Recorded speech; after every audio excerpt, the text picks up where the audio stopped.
రవితేజ హీరోగా నటించిన తాజా చిత్రం ఈగల్. ఈ సినిమా ఫిబ్రవరి 9వ తేదీన ప్రేక్షకుల ముందుకు వచ్చి మిశ్రమ స్పందన అందుకుంది. కార్తీక్ ఘట్టమనేని దర్శకత్వంలో తెరకెక్కిన ఈ సినిమాకు మణిబాబు డైలాగ్స్ అందించారు.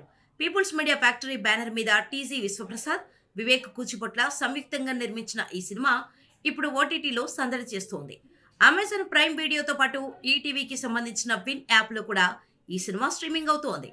అయితే ఈ సినిమాని థియేటర్లో చూసి మరలా ఓటీటీలో చూసిన వారు ఒక తేడా గమనించారు. అది ఇప్పుడు సోషల్ మీడియా వర్గాల్లో హాట్ టాపిక్గా అవుతోంది. అసలు విషయం ఏంటంటే, థియేటర్లో రిలీజ్ అయినప్పుడు సినిమా ముగిస్తున్న సమయంలో ఈగల్ 2 యుద్ధకాండ అనే టైటిల్తో ముగించారు. కానీ ఓటీటీలో మాత్రం పార్ట్ 2 వస్తున్నట్టు హింట్ ఇచ్చారు.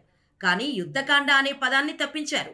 దీంతో ఈ విషయం ఇప్పుడు చర్చనీయాంశమైంది. సినిమా రిజల్ట్తో సంబంధం లేకుండా బాక్సాఫీస్ వద్ద తాము సేఫ్ అయ్యామని సినిమా యూనిట్ ప్రకటించింది. కాబట్టి రెండో భాగం ఖచ్చితంగా ఉండే అవకాశం ఉంది. కానీ మొదటి భాగం చివరిలో ప్రకటించినట్టు యుద్ధకాండ పేరుతో మాత్రం ఉండే అవకాశం లేదని తాజా చర్యతో క్లారిటీ వచ్చినట్టు అయింది. ఇక ప్రస్తుతానికి రవితేజ మిస్టర్ బచ్చన్ సినిమా షూటింగ్లో బిజీగా ఉన్నాడు. హరీష్ శంకర్ దర్శకత్వంలో తెరకెక్కుతున్న ఈ సినిమాని కూడా పీపుల్స్ మీడియా ఫ్యాక్టరీ బ్యానర్ మీద టీజీ విశ్వప్రసాద్, వివేక్ కూచిబుట్ల నిర్మిస్తూ ఉండటం గమనార్హం. ఈ సినిమా తర్వాత ఈగల్ 2 పట్టాలెక్కే అవకాశం ఉంది. ఈలోపు కార్తీక్ ఘట్టమనేని తేజాతో ఒక సినిమా ప్లాన్ చేశాడు.